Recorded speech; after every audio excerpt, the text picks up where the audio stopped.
Buenas a todos. Bueno, hoy empezaremos entonces con nuestro tema, que en este caso será soluciones. Eh, Obviamente, pues vamos a mirar que las soluciones van a estar dentro de muchos de los procesos que seguimos, por ejemplo, en química, en física, incluso en medicina. Entonces, es un tema bastante importante de ver y pues en en esta presentación vamos a encontrar las bases o los conceptos básicos de las soluciones. Entonces, empecemos. ¿Qué es una solución? Una solución en sí es una mezcla homogénea. Entonces, cuando nosotros vemos el tema de mezclas, encontramos que las mezclas homogéneas son aquellas que tienen la misma apariencia, las mismas propiedades, la misma consistencia, los mismos colores, todo en todo el seno de la mezcla. Entonces no podemos diferenciar sus componentes.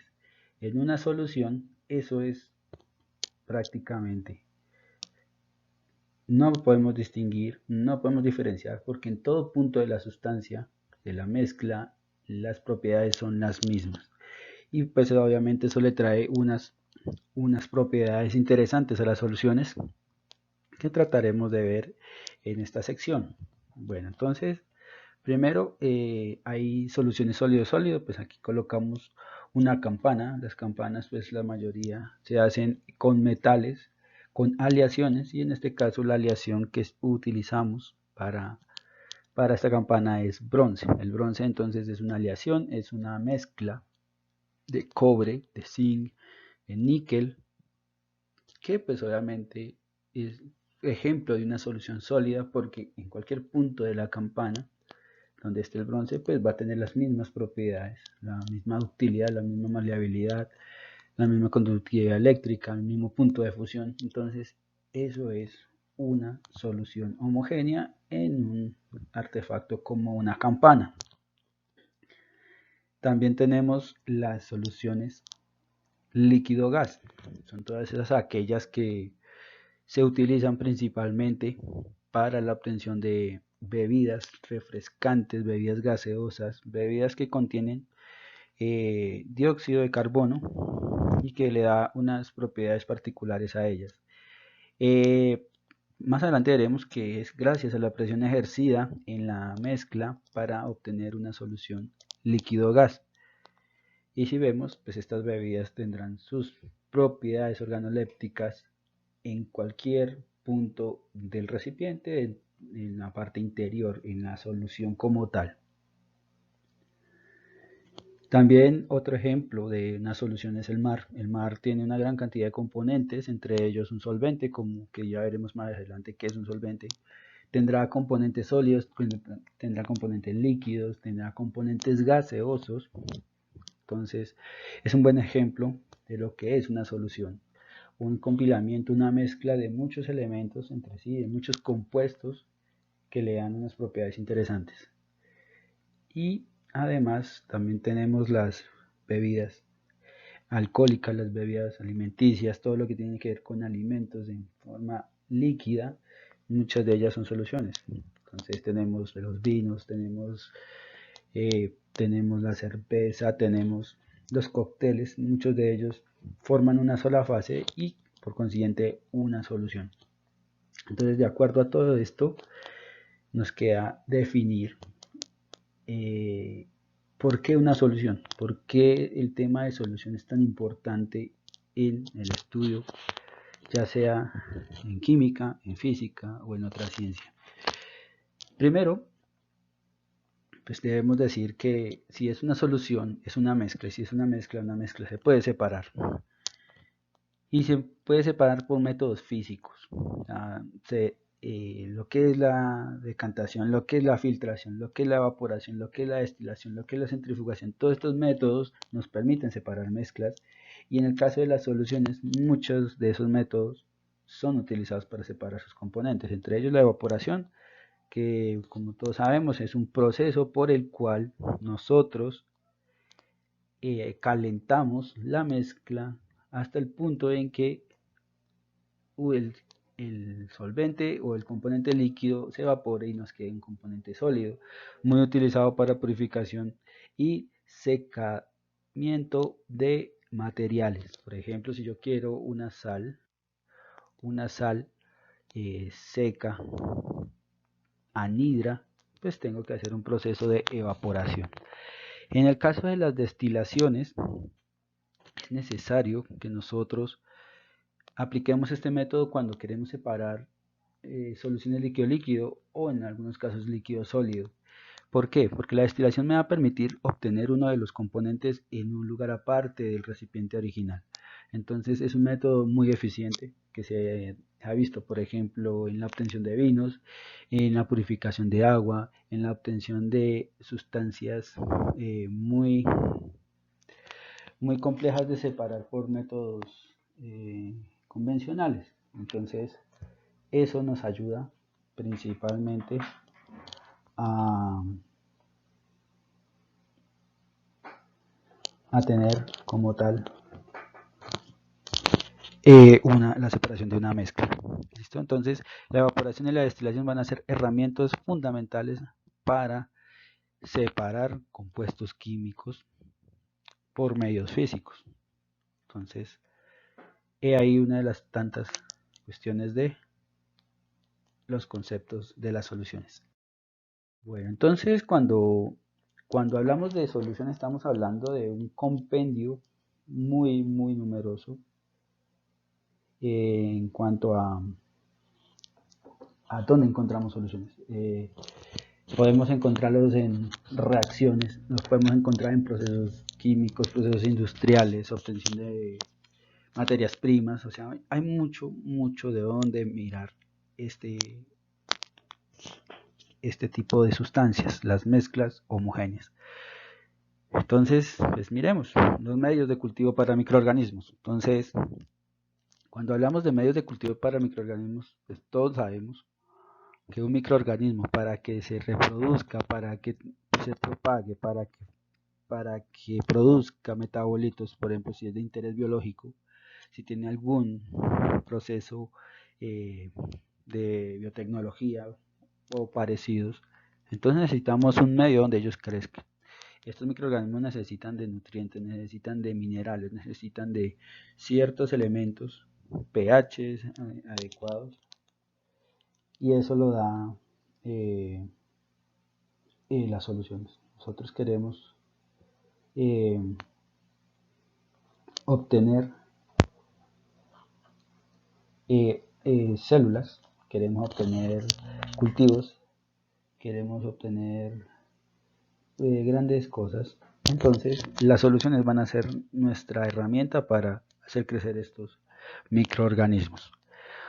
Otro, un sistema muy complejo que es el cuerpo humano. El cuerpo humano contiene una gran cantidad de soluciones. Entre ellos tenemos fluidos corporales, tenemos la sangre, tenemos la orina, tenemos el sudor, o sea, excreciones, son soluciones. Podemos tener también otros líquidos que hacen parte del metabolismo, que hacen parte de todo el sistema que es el cuerpo humano. Entonces, esas soluciones nos ayudarán a entender el cuerpo humano. Entonces, teniendo en cuenta que pues, el cuerpo humano, más de 2/3 del cuerpo humano es agua, está contenido en agua, ya sea en las células, en los tejidos, en los huesos, pero el tener una gran cantidad de agua hace ver que muchas de las reacciones que suceden dentro del cuerpo humano necesitan estar en solución. Entonces, el cuerpo humano también es fundamental el uso de soluciones. El ambiente, el medio ambiente tiene una gran cantidad de soluciones. Tenemos el aire, tenemos el agua que está en los ríos, está en las lagunas, está en la lluvia, está en el mar, en todas las fuentes hídricas. Entonces, todo eso es soluciones. Tenemos en las plantas, en los vegetales, en sus procesos metabólicos, en la fotosíntesis, muchos de los procesos se dan en solución. Algunos minerales disueltos en agua son soluciones. Entonces, el ambiente también es un ejemplo fehaciente de que las soluciones son bastante importantes. Los alimentos pues todos sabemos que hay alimentos líquidos, tenemos bebidas, tenemos sopas, tenemos caldos, tenemos jugos, tenemos una gran cantidad de sustancias que se consumen que son soluciones. Entonces, en los alimentos también podemos mirar la presencia y la necesidad de las soluciones.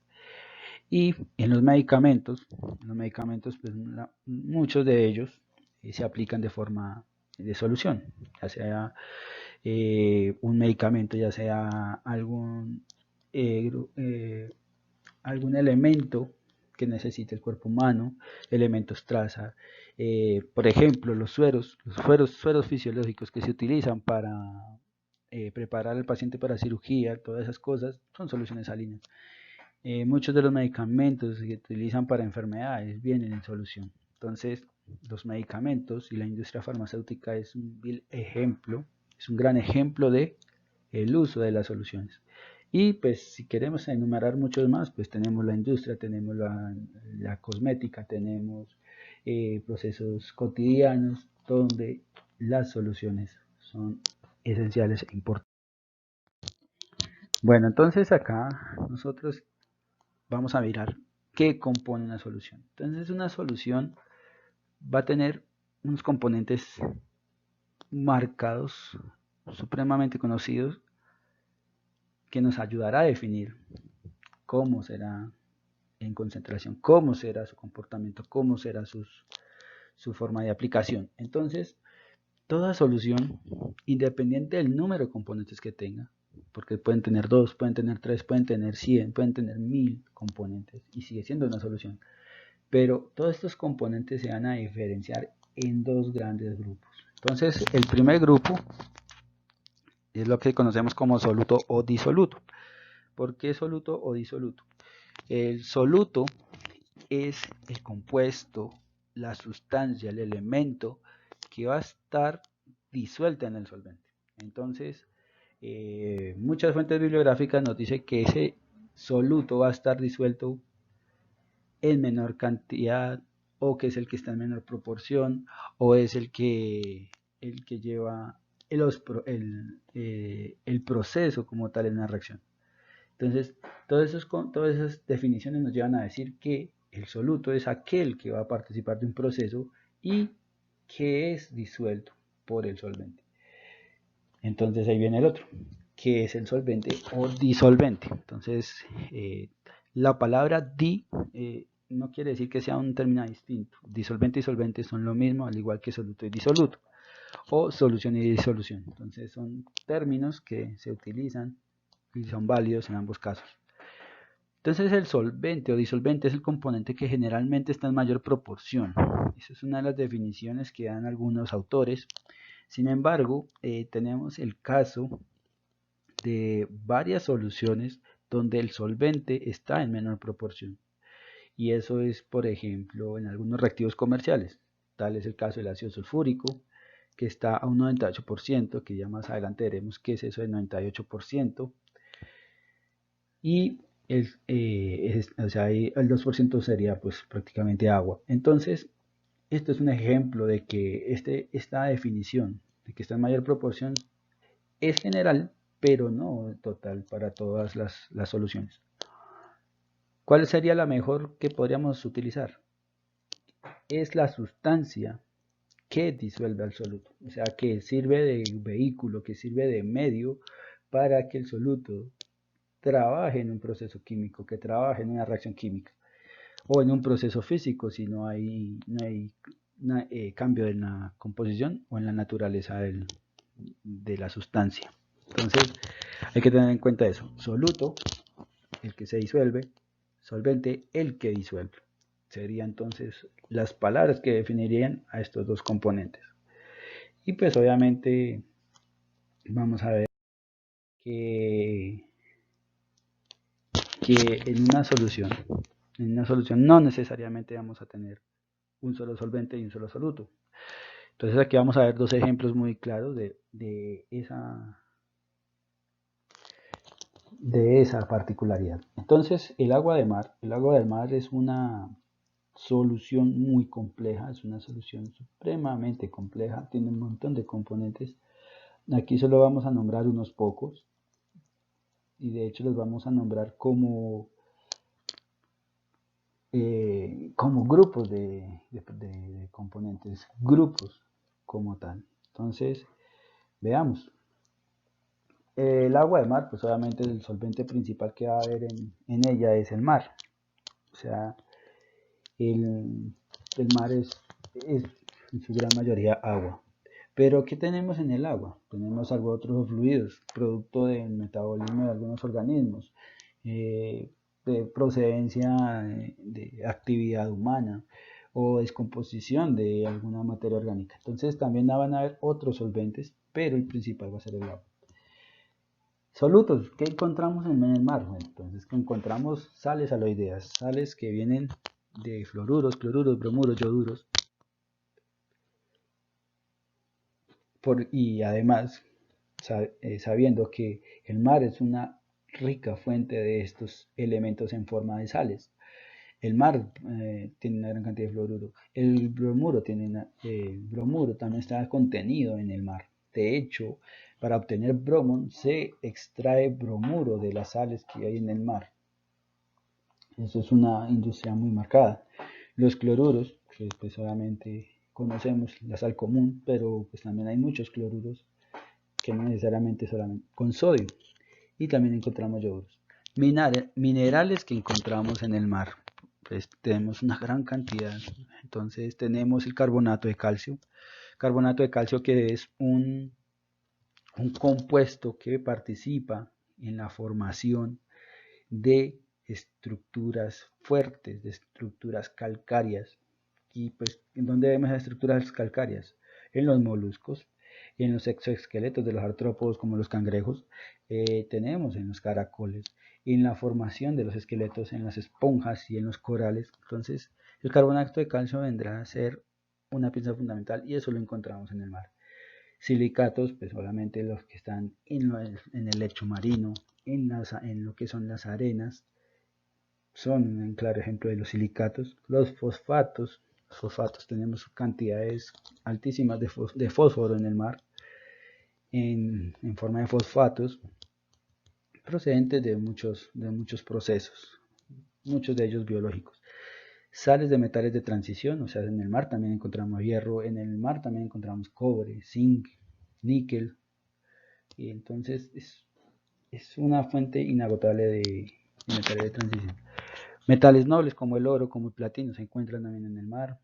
Materia orgánica producto de descomposición, producto del metabolismo de seres vivos, etcétera. Metabolitos de microorganismos, sabiendo que muchos microorganismos tienen como mecanismo de defensa la producción de toxinas, la producción de metabolitos, que pues también favorece en la búsqueda y el descubrimiento de nuevos compuestos con actividad biológica, y entre muchos más. Otro ejemplo que tenemos, obviamente sin desmeritar los otros componentes, porque la cantidad de componentes que tiene el mar es bastante alta. Vamos a ver otro ejemplo, que es el que tenemos de la sangre en el cuerpo humano. La sangre es un líquido que está compuesto por dos fases, una fase plasmática y una fase acuosa. La fase acuosa pues obviamente va a tener unas células especializadas, la fase plasmática va a tener otras células especializadas y cada una va a tener una función específica. Entonces, solventes que podemos ver en la sangre, el agua, el plasma, que son pues los líquidos que más encontramos ahí.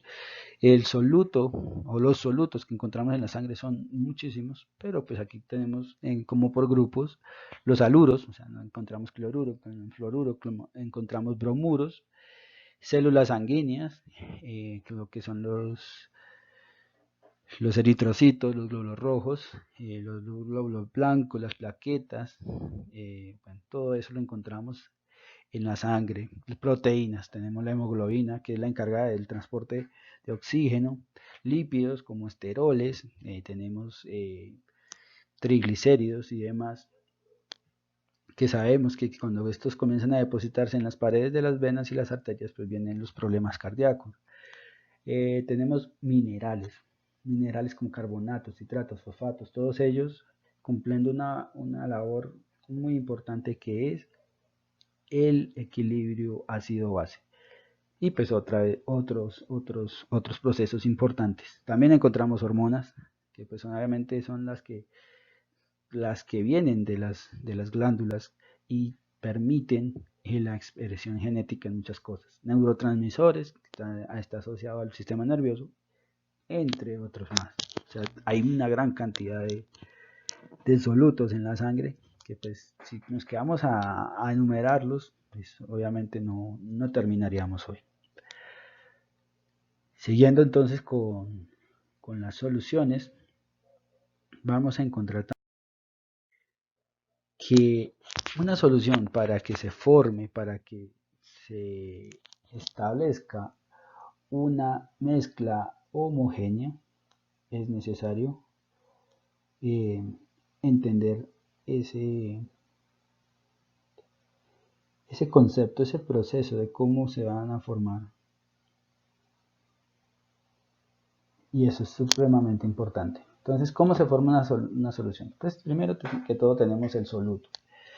Entonces, el soluto es un componente primordial en la solución. Puede ser un sólido, puede ser un líquido, puede ser un gas. Pero este soluto, ya mirando sus características, entonces tiene unas propiedades definidas, tiene unas características propias, específicas, que van a ser disueltas en el solvente. O sea, este soluto va a interactuar con el solvente, ya sea por diferencias de electronegatividad, ya sea por interacciones intermoleculares o demás, va a formar una solución. Para que se forme esa solución, nosotros vemos que ocurre un proceso de solvatación. El proceso de solvatación es el proceso por el cual las moléculas del solvente van a empezar a rodear el soluto.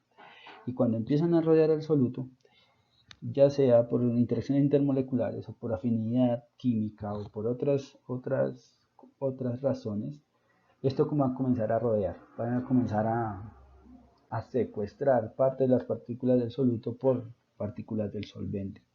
¿Qué interacciones podemos ver ahí? Entonces podemos ver interacciones ion-dipolo, por ejemplo, si es una sal, entonces la sal va a liberar iones y estos iones van a interactuar con el solvente y el solvente por lo general tiene una carga, ya sea chica o grande, y si tiene una carga chica o grande, pues va a formar un dipolo. Esas son las interacciones ion-dipolo. Las interacciones dipolo-dipolo, por ejemplo, si tenemos un soluto que no es iónico, o sea, no es una sal, sino que por ejemplo es un compuesto, pero que tiene elementos electronegativos, va a formar un dipolo y va a interaccionar con esos dipolos del solvente. Puente de hidrógeno, sabemos que el puente de hidrógenos es interacciones entre el hidrógeno unido a un elemento electronegativo como el oxígeno, el nitrógeno o el flúor, y interacciona con elementos como el nitrógeno, el oxígeno y el flúor. Entonces, todas estas interacciones, pues tampoco no queremos dejar a un lado lo que son las interacciones Van der Waals o las fuerzas de dispersión, porque pues todas ellas participan, pero pues enumeramos unas cuantas para determinar por qué sucede el proceso de solvatación. Cuando el proceso de solvatación se realiza, entonces es cuando llegamos a la solución. Recordemos que la formación de una solución es un proceso físico, es un proceso meramente de interacciones intermoleculares débiles. No hay formación de enlaces, no hay formación de nuevos compuestos, solamente interacción física entre los componentes. ¿Por qué? Porque si llegara a haber una reacción química, los procesos físicos de separación no podrían ser realizados. Entonces, pues ahí tendríamos algunos problemas para separar los componentes. Entonces, hay que tener presente el proceso de... Bueno, si queremos mirarlo de una forma un poco más detallada, como hacer una idea a qué sucede en una forma más específica, pues podemos mirar eh, a través de un compuesto como el cloruro de sodio. Entonces aquí tenemos un modelo molecular de cloruro de sodio que pues si nosotros lo analizamos, su estructura cristalina es una estructura cúbica centrada en las caras, que pues es información que no es relevante en lo que estamos viendo de soluciones, pero pues, que nos da la información de cómo es este compuesto. Cloruro de sodio, donde tenemos un cation sodio de color gris positivo y tenemos un anión cloruro de color verde. Entonces, teniendo en cuenta estas convenciones de este modelo, queremos ver qué pasa cuando el solvente aparece. Entonces, cuando el solvente aparece en la escena, el solvente comienza a interaccionar con las partículas del soluto, que en este caso será el cloruro de sodio. Entonces, ¿cómo funciona esta interacción? Entonces, miremos, la interacción va a empezar por el lado negativo con el positivo y el positivo con el negativo. Entonces, miremos de una forma detallada una de las moléculas de agua, que las moléculas de agua vendrían siendo las bolitas rojas con unas bolitas blancas. Esa sería nuestra molécula de agua. Entonces, la parte negativa, que se define como una carga parcial con la letra delta del alfabeto griego. Esa letra delta es una D, como con unas curvas específicas. Eso es la letra griega delta, que significa en química desplazamiento de carga, o sea, carga parcial. Entonces, en el agua la carga parcial negativa está hacia el lado del oxígeno. La carga parcial positiva está hacia el lado de los hidrógenos. Y eso forma un dipolo. O sea, todos sabemos que el agua forma dipolos y que esos dipolos se dan de esa forma. La parte positiva, que es el lado de los hidrógenos, va a interactuar con la parte negativa del soluto, que en este caso sería el cloruro, el de color verde. Y la parte negativa del agua, que sería por el lado del oxígeno, interactuará con la parte positiva del soluto, que en este caso sería el cation sodio. Entonces, podemos hacer una idea de que el agua comienza a atacar de una forma débil, porque pues si fuera fuerte incluso podría formar enlaces, pero no es así. Entonces, hacemos la idea de que el agua comienza a separar, a meterse dentro de esos intersticios que hay en la partícula del soluto y va a comenzar a rodear de agua los aniones y los cationes. Y teniendo en cuenta que positivo con negativo y negativo con positivo se atraen, cargas opuestas se atraen. Entonces, si nosotros vemos ya después qué va a pasar, entonces las moléculas de agua van a comenzar a rodear los aniones y los cationes y así entonces va a comenzar el proceso de solvatación. ¿Cuándo finaliza? Cuando ya las últimas partículas de soluto están totalmente disueltas, o sea, cuando ya en solución tenemos todo en aniones y todo en cationes. Entonces el agua los va a rodear, ya sea el anión por el lado positivo de su forma molecular y el cation por su lado negativo. Entonces ahí eso es lo que se conoce como un proceso de solvatación, cuando el solvente rodea los componentes del soluto y eso es lo que permite formar una solución como tal.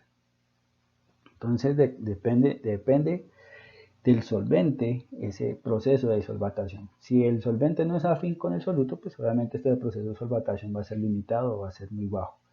Y ahí es cuando tenemos problemas de solubilidad, una propiedad que veremos mucho más adelante.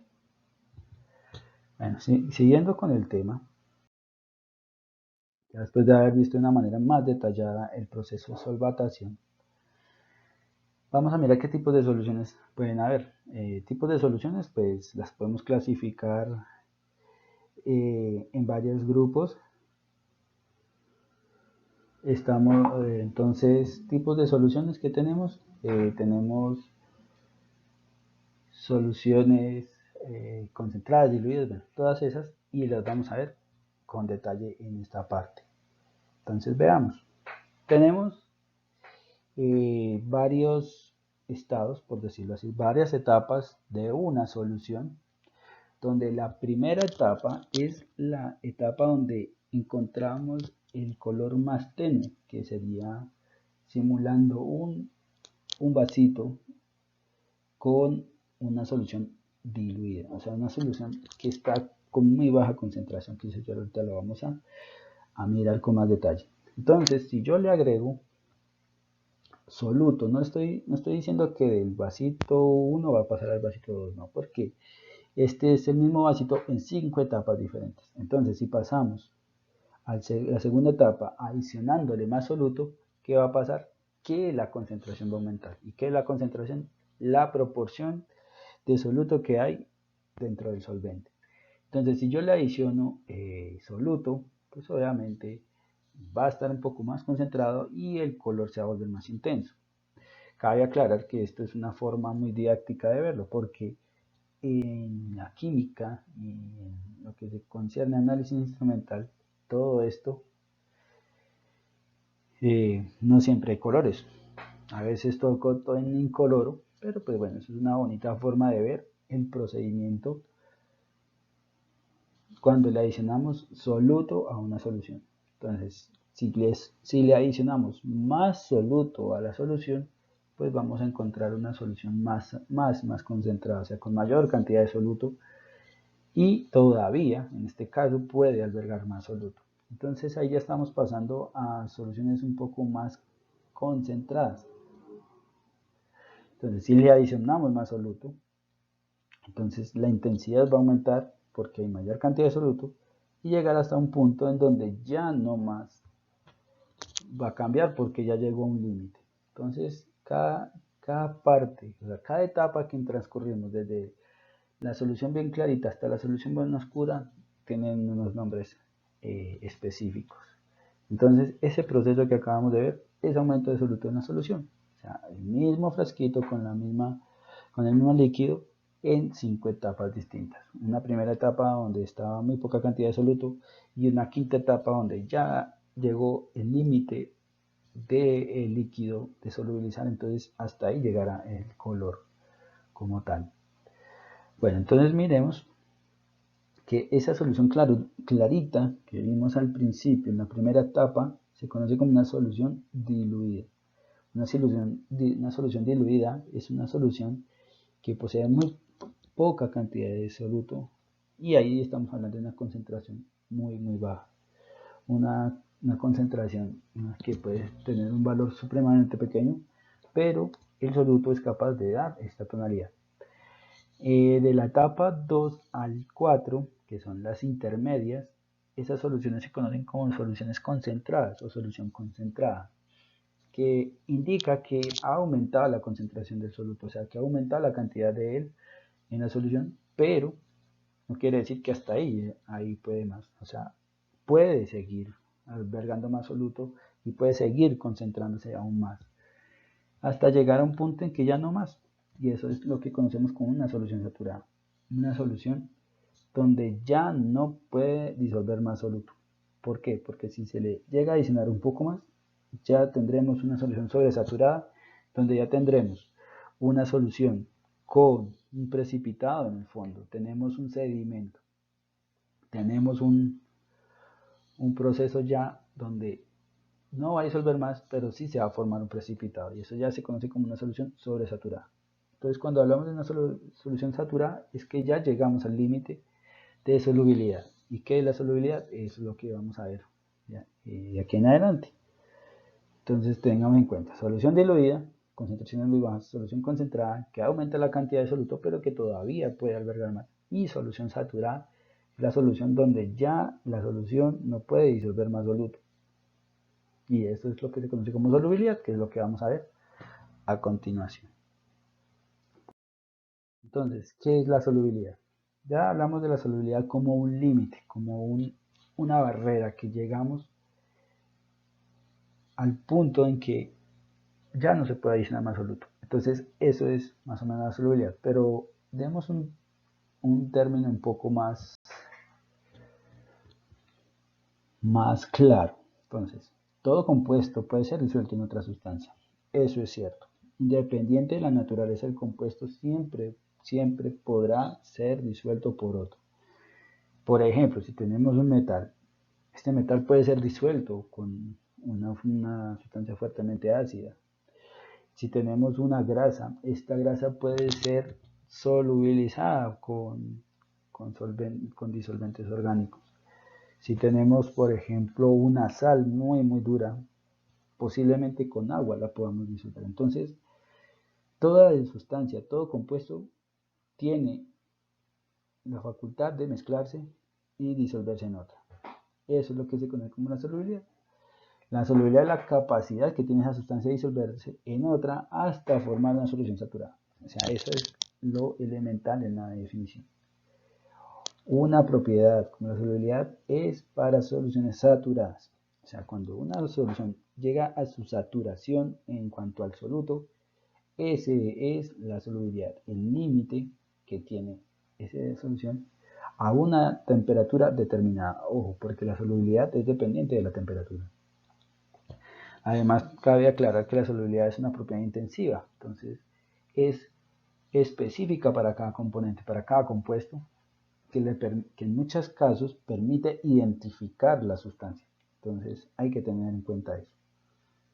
Listo, entonces vamos a ver algunos ejemplos. Por ejemplo, la sal es muy soluble en agua. Nosotros sabemos que la sal, o sea, en un medio acuoso, en un medio donde hay bastante cantidad de agua, se disuelve muy fácilmente, se disuelve de forma inmediata. Una pequeña agitación y ya formamos la solución salina. Otro ejemplo, por ejemplo, el aceite que es una sustancia que muchas veces es difícil de disolver. Por ejemplo, le adicionamos agua y obviamente no va a disolver en agua. El agua y el aceite son inmiscibles, no se pueden mezclar, no pueden formar soluciones. Pueden de pronto en algún momento formar suspensiones, pero obviamente el tema no viene al caso. Pero no forma soluciones, pero sí se puede disolver fácilmente en gasolina. Entonces la gasolina, que es una mezcla de octanos, que es una mezcla de compuestos orgánicos provenientes del petróleo, con él sí podemos hacer una solución. Entonces cogemos aceite, cogemos la gasolina y pues vamos a obtener una solución aceitosa o una solución orgánica de muy baja polaridad. Otro caso que digamos que también nos ha afectado en algún momento y es el uso de los esmaltes. Aquí colocamos un esmalte para uñas, un esmalte para barnizar las uñas. Sin embargo, pues cuando hablamos de esmalte también hablamos de barnices, hablamos de lacas, de pinturas que se utilizan para el recubrimiento de superficies, ya sea una pared, ya sea una superficie de madera, ya sea un metal. Entonces el esmalte es un compuesto bastante interesante. ¿Cuál es la particularidad del esmalte? Que no se disuelve en agua, que resiste la corrosión en algunos casos y que pues obviamente si cae en tela o si cae en alguna superficie porosa, pues eso representa un problema. Entonces nosotros podemos disolver ese esmalte con acetona.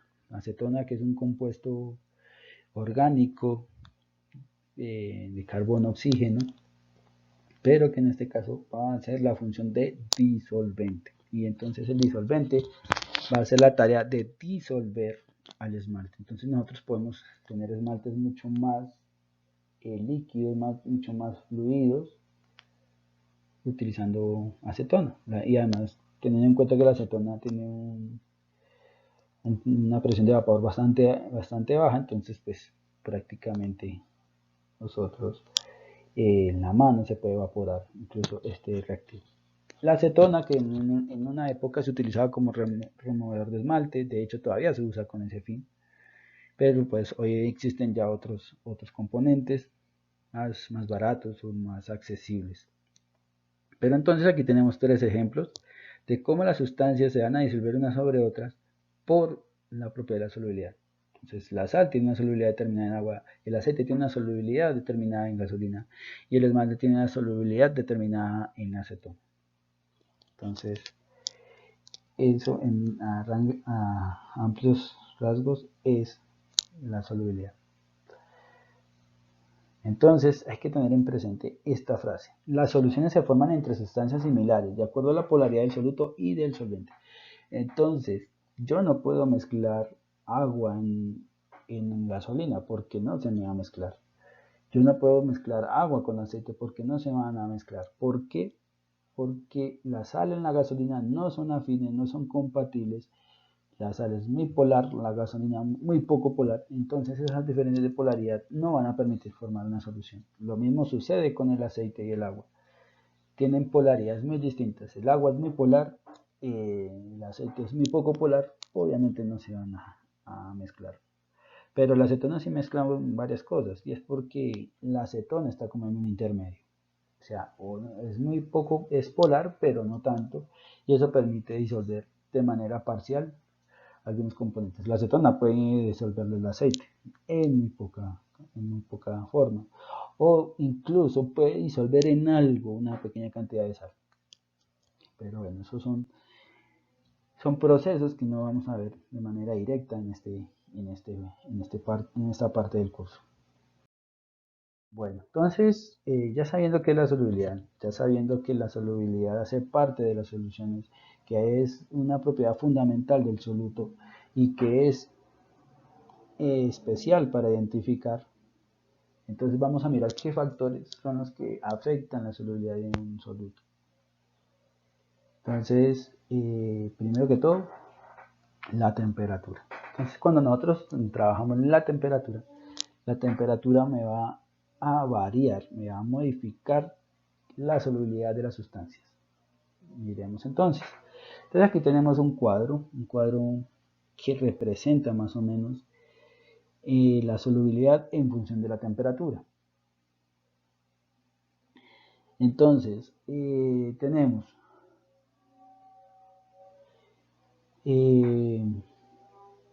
las sales, es un cuadro de sales, porque pues si queremos medir solubilidad en agua, las sales son las que son solubles en agua. Las sales son las que son muy factibles a que el agua las solvate. Entonces tenemos nitrato de sodio en la línea roja, tenemos cloruro de calcio en la naranja, el nitrato de plomo en la amarilla, el nitrato de potasio en el verde, el dicromato de potasio en el azul, el clorato de potasio en el rosa y una línea atípica que es el sulfato de cerio, la que es como marrón, y en negro tenemos el cloruro de sodio. Todas, a excepción del sulfato de cerio, todas crecen con la temperatura. O sea, si yo caliento, la solubilidad va a aumentar. Si yo tengo una solución saturada a 20 grados Celsius, si yo caliento, esa misma solución me puede albergar más soluto para llegar a una nueva saturación. Por ejemplo, en el nitrato de plomo es clarísimo el cambio tan abrupto. O sea, si yo caliento a 60, 70 grados, la cantidad de sal que va a albergar mi solución para formar la solución saturada es bastante alta. Entonces, hay que tener en cuenta eso, que la temperatura me va a modificar la solubilidad, que entre más caliente esté, pues obviamente mayor será su solubilidad de manera general. O sea, no podemos decir de una forma absoluta porque hay excepciones como la que acabamos de ver ahí con el cerio, con el sulfato de cerio, que pues en vez de aumentar su solubilidad va a disminuir. ¿A qué se debe eso? A otras propiedades que no vamos a ver en este curso. Eso pasa en los sólidos. En los líquidos el comportamiento es similar. Es muy similar. Sin embargo, colocar líquido y sólido pues es claro que el comportamiento es muy similar. Entonces, veamos los gases. Los gases se van a comportar de una forma distinta. ¿Por qué? Porque sus interacciones intermoleculares son distintas a las interacciones que hay en los sólidos y en los líquidos. ¿Por qué? Porque nosotros sabemos que los gases, por la teoría cinético-molecular, se suponen que están supremamente alejadas y las interacciones intermoleculares son muy, muy débiles. Entonces, cuando nosotros hablamos de gases, es evidente que a medida que aumenta la temperatura, o sea, cada vez que es más caliente, la solubilidad del gas disminuye. Entonces veamos el caso del oxígeno. El caso del oxígeno puede disminuir bastante en la temperatura. Y eso es un problema ambiental, eso es un problema que afecta en los ecosistemas. ¿Por qué? Porque a mayor temperatura, que pues obviamente nosotros estamos experimentando con el efecto invernadero, el calentamiento global, pues va a haber menor cantidad de oxígeno en las fuentes hídricas. Entonces, a menor cantidad de oxígeno, pues obviamente habrá menor cantidad de organismos acuáticos. En menor cantidad de organismos acuáticos va a alterar el equilibrio ecológico. Entonces, la solubilidad en los gases por la temperatura es un claro ejemplo de lo que está sucediendo con el calentamiento global. Y solamente viendo la solubilidad del oxígeno en el agua. Si miramos el helio pues no se afecta grandemente, pero si miramos el metano, que es CH4, pues obviamente va a ser supremamente mucho más fuerte. Entonces, de ahí vienen algunos problemas ambientales. Listo, entonces, ¿qué otro factor o qué otro aspecto afecta la solubilidad? La presión. La presión no la vamos a ver tan marcada en los sólidos y en los líquidos. Vamos a mirar por qué. Aquí tenemos entonces un émbolo, un pistón, que nos demuestra que si nosotros aumentamos la presión, va a aumentar la interacción entre soluto y solvente, de las partículas del soluto con las partículas del solvente. Y pues obviamente la solubilidad va a aumentar. Pero cuando hablamos de este sistema con gases, si nosotros hablamos sistemas líquido, líquido, líquido, sólido, sólido, sólido, la presión no es fundamental, no es primordial. O sea, los cambios no son tan evidentes como por ejemplo sucede en los gases. Entonces, al ver que solamente afecta a los gases en gran manera, entonces pues nosotros vamos a tener aplicaciones en los gases y vamos a mirar que la presión es muy utilizada en los gases. Entonces, un ejemplo de esto es la obtención de bebidas gaseosas. El agua carbonatada, que es la que se utiliza para esto, se obtiene cuando mezclamos el CO2, o sea, el dióxido de carbono, con agua a presiones supremamente altas. Son presiones muy, muy altas que favorece el encuentro entre soluto y solvente y así formar una solución. Entonces, esos son los gases que son sometidos ampliamente por la presión. Entonces, aquí, ¿qué tenemos? Entonces, una aplicación o un ejemplo de cómo la presión afecta la solubilidad de los gases es los que practican buceo. Es claro que cuando un buzo practica esta disciplina, él tiene que bajar gradualmente de la profundidad donde está sumergiéndose. ¿Por qué? Porque si lo hace de forma abrupta, la presión que está ejerciendo sobre él puede cambiar la composición de los gases. Entonces, si hay más presión, habrá una mayor solubilidad de los gases y entonces podrá haber un problema con la salud del que practica la disciplina del buceo.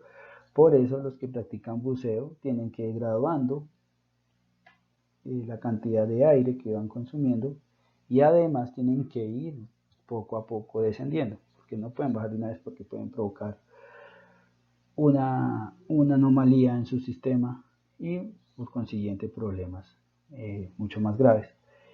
Lo mismo pasa cuando están en el fondo y quieren subir a la superficie. El cambio de presión es tan fuerte que puede haber reacciones adversas en los pulmones y por consiguiente problemas más graves. De hecho, puede ser fatal estos cambios. Entonces, por eso, la presión y la solubilidad de los gases es fundamental para practicar este tipo de disciplina. Obviamente hay otros campos que trabajan esto, pero es importante verlo aquí con el buceo. Bueno, hay otros factores, pero que no son tan relevantes en este tema.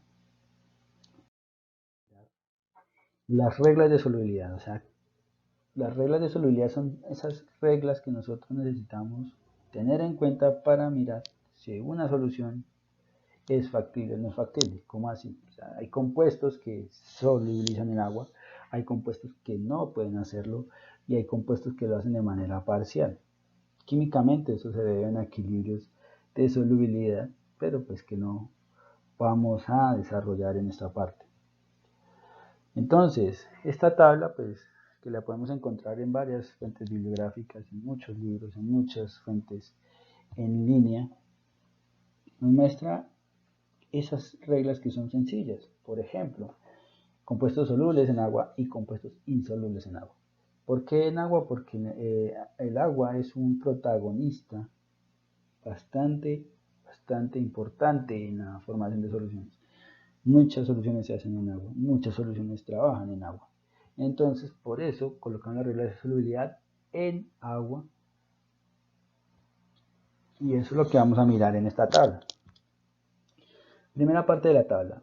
Los compuestos solubles en agua son todos aquellos que contienen metales alcalinos. ¿Cuáles son los metales alcalinos? Los del grupo 1A de la tabla periódica.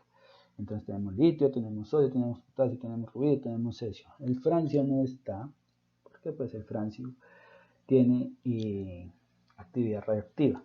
Entonces ya esas propiedades van a comenzar a variar bastante. Y además que el francio no es tan abundante como lo es el sodio, lo que es el potasio, lo que es el litio. Y el anión amonio. El anión amonio, que es un derivado del amoníaco, es un catión que es supremamente especial. ¿Por qué? Porque el amonio va a ser uno de los componentes que siempre va a solubilizar en agua. Todos los compuestos que tengan el ion amonio son solubles en agua. Entonces, alcalinos y el ion amonio todos son solubles en agua, sin excepción. Otros compuestos que son solubles en agua sin excepción: los nitratos, los bicarbonatos y los cloratos. Entonces, todo nitrato, así sea de un metal pesado, ese nitrato va a ser soluble en agua. Los bicarbonatos, que es una especie intermedia entre el equilibrio del ácido carbónico y el carbonato, todos son solubles en agua. Y los cloratos, que es el ClO3-, todos los cloratos son solubles en agua. Miremos ahora los halogenuros o los aluros. Los halogenuros o aluros son solubles en agua. O sea, el de sodio, el de potasio, el de litio, el de calcio, todos ellos son solubles en agua, excepto ¿cuáles? Los de los metales pesados.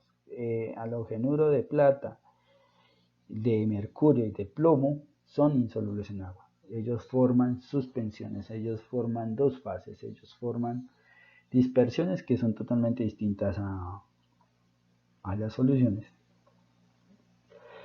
Y ellos no se disuelven en agua. O sea, las sales de plata, las sales de mercurio y las sales de plomo, cuanto a halogenuros, tienen solubilidades supremamente bajas. O sea, una pequeñitísima cantidad se disuelve en agua. Sulfatos. Los sulfatos todos son solubles en agua. Los sulfatos, que es producto de muchas reacciones, son solubles en agua, pero los de plata, los de calcio, estroncio, bario, plomo y mercurio no lo son. Entonces, el de plata, el de calcio, de hecho, los de calcio, estroncio y bario se utilizan en la medicina como contraste en rayos X o en tomografía, aprovechando que es insoluble en agua. Los de mercurio y plomo, sulfato de mercurio y sulfato de plomo, en una época se utilizaban bastante en síntesis, pues, debido a su toxicidad, porque el plomo y el mercurio son tóxicos, entonces se ha dejado su uso. El sulfato de plata, pues obviamente en una época se utilizaba el sulfato de plata para el tratamiento de infecciones, de raspaduras y esas cosas. Aún todavía se sigue utilizando, pero es en menor medida. Gracias a la aparición de compuestos que tienen una actividad un poco más amigable.